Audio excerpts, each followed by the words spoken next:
Hello my dear friend, welcome to Education Point Online. So friend, कैसे हैं आप लोग? आई होप बहुत अच्छे होंगे।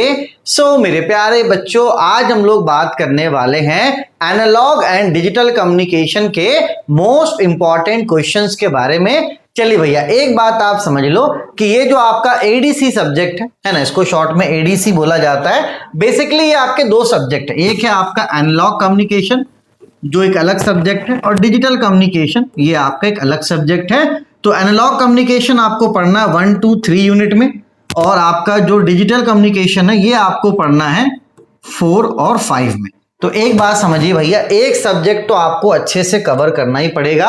आप ये मानकर चलो कि यूनिट नंबर 1, 2, 3 ये आपको अच्छे से पढ़ना पड़ेगा, क्योंकि 60 to 70% क्वेश्चन आपके यहीं से आते हैं।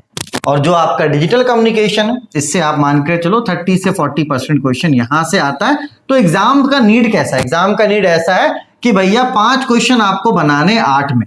तो अगर कोई बच्चा एनालॉग कम्युनिकेशन पूरा अच्छे से पढ़कर जाता है और डिजिटल कम्युनिकेशन के मान के चलो 6 से 7 टॉपिक भी कर लेता है तो ये अच्छे से पास हो जाएगा। तो एक बात आप समझना कि आप प्लीज देखो, क्वेश्चंस मैं आपको बता रहा हूं कि भैया आप ये क्वेश्चंस करके जाओ, लेकिन यहां पर क्या है ना, एनालॉग कम्युनिकेशन में टॉपिक्स आपस में जुड़े हुए हैं।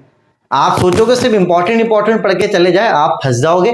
इसलिए आप अभी आपके पास टाइम है, आप एनालॉग कम्युनिकेशन को अच्छे से पढ़ो, और ये जो क्वेश्चंस हैं इनको आप रिवीजन में रखो कि हाँ भैया इन क्वेश्चंस को अपन को अच्छे से रिवाइज करके जाना है, क्योंकि क्वेश्चंस कभी कभी रिपीट हो जाते हैं। लेकिन आप सोचोगे एकदम से क्वेश्चंस पे फोकस करें तो भैया हो सकता है थोड़ा बहुत आपको समझने में दिक्कत हो। इंपॉर्टेंट तो ये है ही, लेकिन भैया आपका जो एनालॉग कम्युनिकेशन है वो क्या है, एक दूसरे से जुड़ा हुआ है।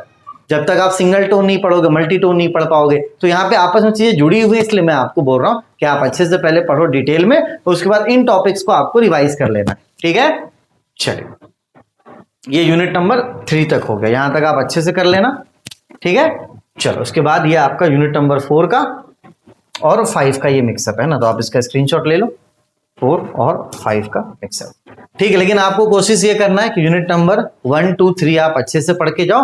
4, 5 के कम से कम 6 से 7 टॉपिक आप पढ़ लो जो आपको इंपॉर्टेंट लग रहा है, आपका काम अच्छे से बन जाएगा। ठीक है, अभी एडीसी कोर्स का फीस मैंने 499 कर दिया है, और साथ ही साथ वैलिडिटी 7 मंथ्स की कर दी है। क्यों? क्योंकि अगर कोई बच्चा लास्ट मोमेंट में कोर्स लेता है और इन केस उसका पेपर अगर रुक जाता है तो वो कोर्स को अवेल कर पाएगा, आने वाले एग्जाम्स में वो पेपर दे पाएगा। क्योंकि भाई एडीसी टफ है, अभी आपको नहीं समझ में आ रहा, लेकिन जब एग्जाम्स आता है तब बच्चों को पता चलता है कि यार ये है क्या।